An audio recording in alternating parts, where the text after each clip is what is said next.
Stories of the Holy Fathers of the Desert, Part 1 on Voluntary Poverty. Thanksgiving for the Eucharist. Abba Arsenius once fell sick at Skeet, and he was in need of a bowl of pottage, and since this was not to be found there, he took the remains of the Eucharist and said, I give thee thanks unto thee, O Christ, that because of thy name I am able to receive the food of grace. When a holy man found money that was not his. There was a certain holy man whose name was Fulgarius, who lived in Jerusalem, and he worked with his hands and toiled to earn the food which he needed. And the old man rose up to see the work of his hands, and he found a purse containing 1,000 derricks, which had dropped from someone on the road. And he remained in the place where he was, saying, The man who lost this will come back seeking for it. And behold, the man did come back, and he was weeping. And the old man took him aside and gave him the derricks. And their owner laid hold upon him, and wished to give him some small sum of money, but the old man refused to accept anything. Then the owner of the derricks began to cry out and say, Come ye and see what the man of God hath done. But the old man fled secretly, and departed from the city, lest what he had done should become known, and men should pay him honor because of it. They say that Abba Serapion the bishop went on one occasion to one of the brethren, and found in his cell a hollow in the wall which was filled with books. And the brother said unto him, Speak to me one word whereby I may live. And the bishop said unto him, What have I to say to thee? For thou hast taken that which belongeth to the orphans and widows, and laid it up in a hole in the wall. Editor's remarks. It is important to remember that books in ancient times were highly prized and very expensive, as all were copied by hand. The printing press would not come around until the 1400s, making books more accessible and inexpensive. We also know that the great apostle St. Paul had a collection of books, which he speaks of in 2 Timothy chapter 4, verse 13. To reconcile this rebuke with the fact that it can be a holy and good thing to own spiritual books, which are helpful in learning, teaching, and are conducive to meditation, we can conclude that the rebuke probably was due to spiritual gluttony. Owning excessive spiritual books is a sign of spiritual gluttony. St. John of the Cross explains, All their time, that is, people who are spiritual gluttons, is spent looking for satisfaction and spiritual consolation.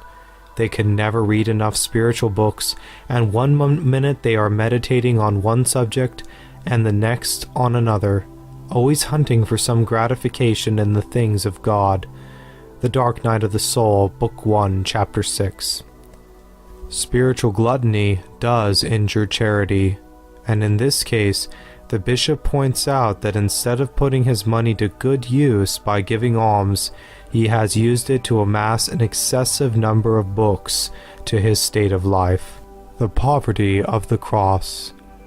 Abba Theodore of Parmes possessed some beautiful books, and he went to Abba Macarius and said unto him, Father, I have 3 books, and I gain profit from them, and the brethren borrow them from me, and they also have profit from them. Tell me, now, what shall I do with them? And the old man answered, and he said, Ascetic labors are beautiful, but the greatest of them all is voluntary poverty. And when Abba Theodore heard these words, he went and sold the books, and gave the price of them to the poor. A monk who only ate what he earned. They say about a certain monk that when his food came to him, he was in the habit of taking so much of it as he needed, but that if it happened that another man was brought to him, he would not accept any of it, saying, It is sufficient for me, behold, my Lord hath fed me. He who is dead to the world cares not for inheritance.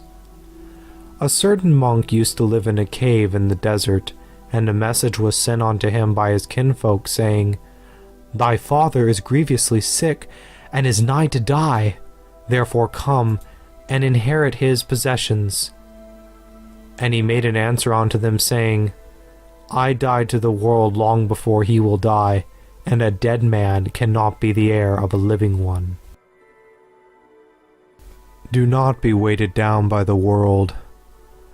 An old man was asked by a brother the question, How shall I live? Then the old man took off his garment, and girded up his loins therewith, and lifted up his hands, and said, It is meet for a monk to be as naked in respect of this world's goods as I am of clothing, and in his striving against his thoughts he must stand as upright as a vigorous athlete. And when the athlete contendeth, he also standeth up naked. And when he is anointed with oil, he is quite naked, and hath nothing upon him. And he learned from him that traineth how to contend. And when the enemy cometh against him, he throweth dust upon him, which is a matter of this world, that he may be able to grasp him easily. In thyself then, O monk, thou must see the athlete, and he who showeth thee how to contend is God, for it is he who giveth the victory, and who conquered for us, and who contend are for ourselves, and in striving is our opponent, and the dust is the affairs of the world. And since thou hast seen the cunning of the adversary, stand thou up and oppose him in thy nakedness, being free from any care which belongeth to this world, and thou shalt overcome him.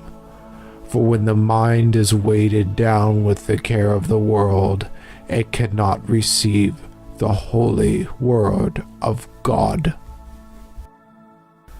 From riches to rags.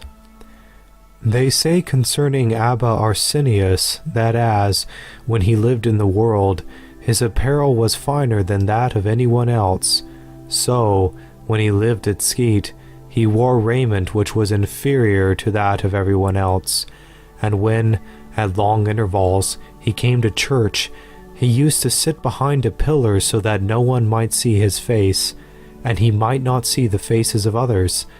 Now his face was like that of an angel, and his hair was as white as snow, and as abundant as that of Jacob. His body was dry by reason of his labors, and his beard descended to his belly, but his eyelashes were destroyed by weeping. He was tall in stature, but somewhat bowed by old age, and he ended his days when he was 95 years old. He lived in the world in the palace for 40 years in the days of Theodosius, the great king, who became the father of the emperors Honorius and Arcadius, and he lived in Skete for 40 years, and he lived for 10 years in Troja of Babylon, which is opposite the Memphis which is in Egypt. And he dwelt for 3 years in Canopius of Alexandria, and during the 2 remaining years he came to Troja again, where he died, and he finished his career in peace and in the fear of God. Man does not live on bread alone.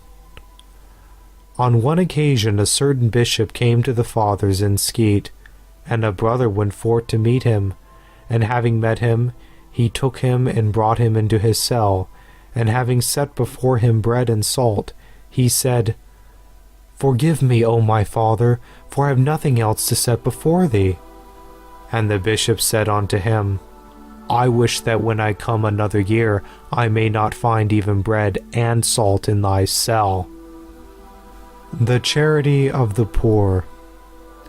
One of the old men said, If thou sittest in a place and seest people with abundant provisions, look not at them. But if there be a man who is destitute, look at him as the one who hath no bread, and thou shalt find relief. What a monk should wear. Abba Isaac, the priest of the cells, used to say that Abba Pombo said, "The manner of the apparel which a monk ought to wear should be such that if it were cast outside the cell for 3 days, no one would carry it away."